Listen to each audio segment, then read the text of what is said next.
तैर के चले जाएंगे, उस नाव पर भी नहीं बैठेंगे जिस नाव पर बीजेपी की बू आती हो। 70 साल से मुसलमान बोल नहीं रहा था, खामोश था। अरे तुम मारोगे, हम रोए भी ना, हंसे भी ना, बोले भी ना, तो इसका क्या मतलब? तुम मेरे आका, मैं तुम्हारा गुलाम नहीं। अब हिस्सेदारी बराबरी की बात होगी, अब हम भी बोलेंगे, तुमको भी सुनना पड़ेगा। सिबगतुल्ला अंसारी ने कल समाजवादी पार्टी ज्वाइन की। मुख्तार अंसारी के भाई अखिलेश यादव ने अपने ट्विटर हैंडल पर डाला कि कुछ गाजीपुर, जबकि वो एक्स एमएलए है, गाजीपुर और बलिया के कुछ नेतागण ने आज हमारी पार्टी की सदस्यता ली। और वहीं सुनील सिंह, जिसने ये कहा था कि मुस्लिम औरतों को कब्रिस्तान से निकाल करके उसका बलात्कार किया जाए, जब वो ज्वाइन करता है तो अखिलेश यादव डालते हैं कि आज माननीय सुनील सिंह जी ने समाजवादी पार्टी की सदस्यता ग्रहण की। हमारा नाम लेने में आपको दिक्कत, और वो आपके प्यारे हो गए जो लोग कह रहे हैं कि मुस्लिम औरतों को निकाल करके उनके साथ सेना किया जाए। मुसलमानों की अगर हम बात कर रहे हैं तो हम बीजेपी के एजेंट हैं, और तुम अपने मुंह में दही जमा करके बैठे हो, तुम बोलने को तैयार नहीं हो।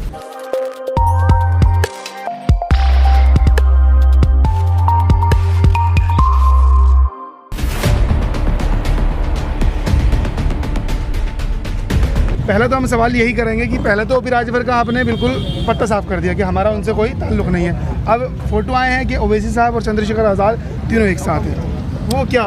जो फोटो आपने देखा है वो एबीपी न्यूज़ का प्रोग्राम था, शिखर सम्मेलन, उसमें तमाम लोग आए थे, तो वो एक शिष्टाचार मुलाकात थी, और यकीनन आगे भी इन लीडरों की मुलाकात होगी संभवतः। दूसरी चीज़ आपने जो कहा है कि ओम प्रकाश राजभर से हमने जो है अलायंस तोड़ लिया, हमारा अलायंस नहीं टूटा, हमारा विरोध था एक चीज़ पर। विरोध इस बात पर था कि उन्होंने स्वतंत्र देव जो बीजेपी के प्रदेश अध्यक्ष हैं उनसे जाकर के मुलाकात की, तो कहीं ना कहीं ये सवालिया एक निशान था उनके ऊपर। हालांकि उन्होंने क्लियर किया उस चीज़ को कि हमारी भी शिष्टाचार मुलाकात थी और कुछ हमने पर्सनल काम के लिए हम मिलने हुए गए थे। उनकी एक बात पे हमको एतराज़ था कि उन्होंने कहा था कि अगर हमारा मोर्चा बीजेपी के साथ जाएगा तो ओवैसी साहब भी बीजेपी के साथ जाएंगे। इस बात का हम विरोध तब भी किए थे और आज भी कर रहे हैं, और आज भी कह रहे हैं इस बात को कि एमआईएम और बीजेपी दरिया के दो किनारे हैं, कभी एक नहीं हो सकते। ओम प्रकाश जी हैं, उनका अपना मोर्चा है, उनकी अपनी पार्टी है, अपने पार्टी के राष्ट्रीय अध्यक्ष हैं, उनका अपना फैसला। वो बीजेपी के साथ जाएं, किसी और के साथ जाएं, हमसे कोई मतलब नहीं। लेकिन हाँ, अगर हम मोर्चे का हिस्सा हैं, मोर्चा बीजेपी के साथ जा रहा है, तो एमआईएम पार्टी कभी भी बीजेपी के साथ नहीं जा सकती। इस बात का हमारा विरोध था, है और रहेगा। एआईएम बीजेपी के साथ नहीं जा सकती। दरिया के दो किनारे कभी एक नहीं हो सकते। दरिया के दो किनारे, लेकिन एक नाव से दूसरे किनारे तो जाना है ना। तैर के चले जाएंगे लेकिन उस नाव पर भी नहीं बैठेंगे। तैर के चले जाएंगे, उस नाव पर भी नहीं बैठेंगे जिस नाव पर बीजेपी की बू आती हो। अच्छा, बीजेपी की बू, आप ये कह रहे हैं कि हम बीजेपी से कोई ताल्लुक नहीं रखते। जनता जो मुस्लिम भी है और जो और लोग भी हैं वो कहते हैं कि असदुद्दीन ओवैसी बीजेपी की ही बी टीम है। जनता के दिमाग में 70 सालों से नाम नेहाज सेकुलर पार्टियों ने इस बात को डाला है। कांग्रेस पार्टी जब चुनाव लड़ती थी हिंदुस्तान के अंदर, आज भी लड़ रही है, जब हुकूमत करती थी तो मुसलमानों से कहा जाता था कि तुम कांग्रेस को वोट डालो वरना संघ मजबूत हो जाएगी। मुसलमान पर कांग्रेस पार्टी को सेकुलर पार्टी समझ करके वोट डालता था। कभी आज तक मुसलमानों ने बीजेपी को वोट नहीं डाला, ना कभी मुसलमानों का मुस्लिम वोट बैंक रहा। मुसलमान हमेशा सेकुलर पार्टियों के साथ रहा। बाबरी मस्जिद की शहादत के बाद मुसलमान कांग्रेस से नाराज़ हुआ, समाजवादी पार्टी का रुख किया। मुलायम सिंह यादव ने बाबरी मस्जिद की गिरी हुई दीवार पर खड़े होकर के समाजवादी पार्टी का गठन किया था। मुसलमान ने सेकुलरिज्म के नाम पर एक मर्तबा फिर मुलायम सिंह पर भरोसा किया, मौलाना मुलायम सिंह जिंदाबाद के नारे लगाए। लेकिन Sachar committee, Ranganath Mishra commission, कुंटू commission ने जो अपनी रिपोर्ट पेश की थी कि मुसलमान दलित से बदतर इस देश के अंदर अपनी ज़िंदगी को गुजार रहा है, सरकारी महकमे में आज हमको नौकरी में हम नहीं हैं। क्यों? आप किसी दफ्तर में चले जाओ, आप किसी विभाग में चले जाओ, आप चाहे पुलिस डिपार्टमेंट में चले जाओ, 4 यादव का बेटा मिलेगा, 4 दलित का बेटा मिलेगा। अच्छी बात है, क्योंकि इन्होंने अपने आप को पॉलिटिकल लिहाज से, सियासी एतबार से मजबूत किया, तो इन्होंने अपनी हिस्सेदारी पाली। लेकिन आप मुझे बताइए कि मुसलमान कहाँ है? हमने तो सेकुलर पार्टियों को अपनी पार्टी माना ना। नहीं, मेरी पूरी बात हो जाने दीजिए। हमने सेकुलर पार्टियों को अपनी पार्टी माना ना, तो फिर हम थाने के अंदर हैं तो हमारे बदन पे वर्दी नहीं, बल्कि हम थाने की हवालात के अंदर हैं। दलित का बेटा, यादव का बेटे, उसके बदन पे वर्दी है। हमारी आबादी देश के अंदर सरकारी आंकड़ों के हिसाब से 14% है, जेल की सलाखों में हमारी 30% है। क्यों? हम 30 साल बाद, 20 साल बाद, 16 साल बाद आतंकवाद के झूठे मुकदमों से बाइज्जत बरी होकर के आते हैं। हमारे साथ ये नाइंसाफ़ी हो रही है। हम जेल में जाते हैं, हमारा परिवार भी जेल में रहता है, वो भी जेल से इतनी कम सज़ा नहीं है जब हमारी ज़िंदगी बर्बाद हो जाती है। आप बताओ, इस देश में लिंचिंग किसकी हो रही है? इस देश में रिजर्वेशन किसको नहीं मिल रहा? इस देश के अंदर किसकी शरीयत में मुदाखलत हो रही?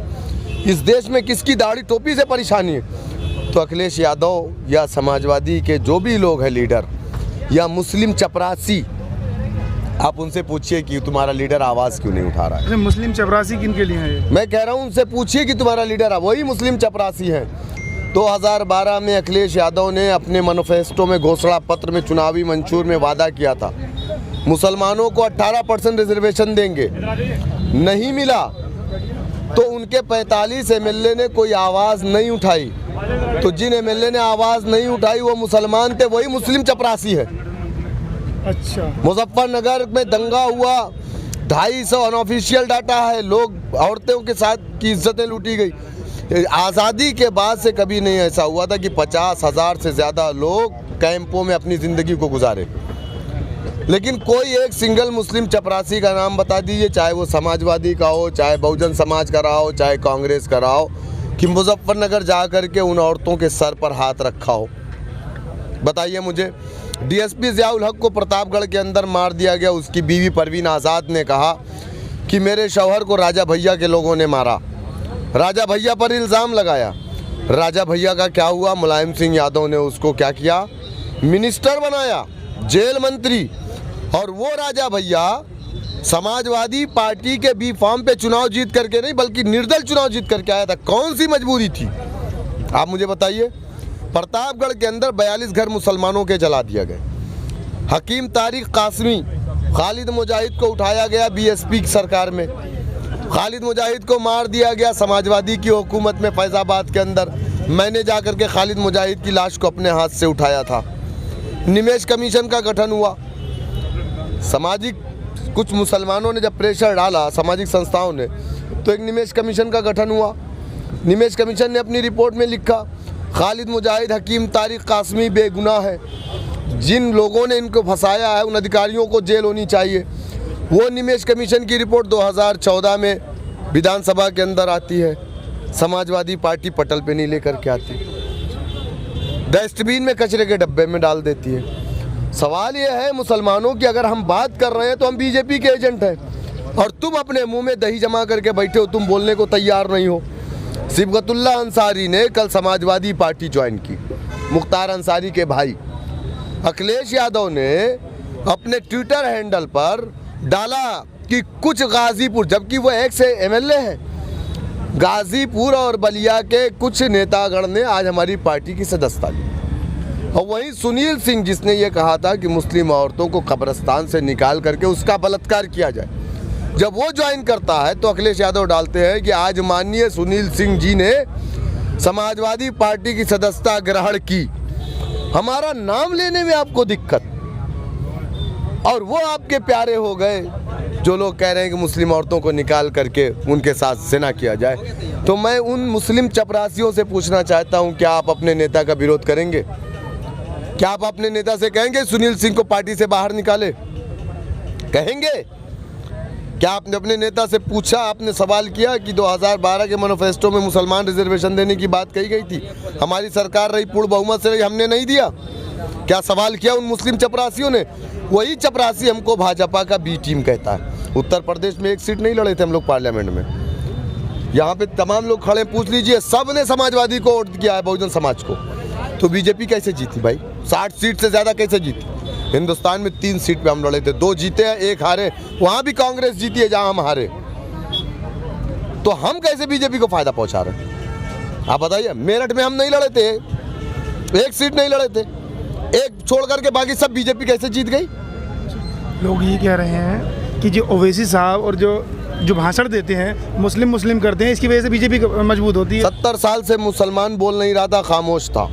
आज मुसलमान बोलना शुरू किया। 70 सालों से हम सुन रहे थे, जंतर मंतर पे बोला जाता है मुल्ला काटा जाएगा, राम राम चिल्लाएगा, कोई आवाज़ नहीं उठती।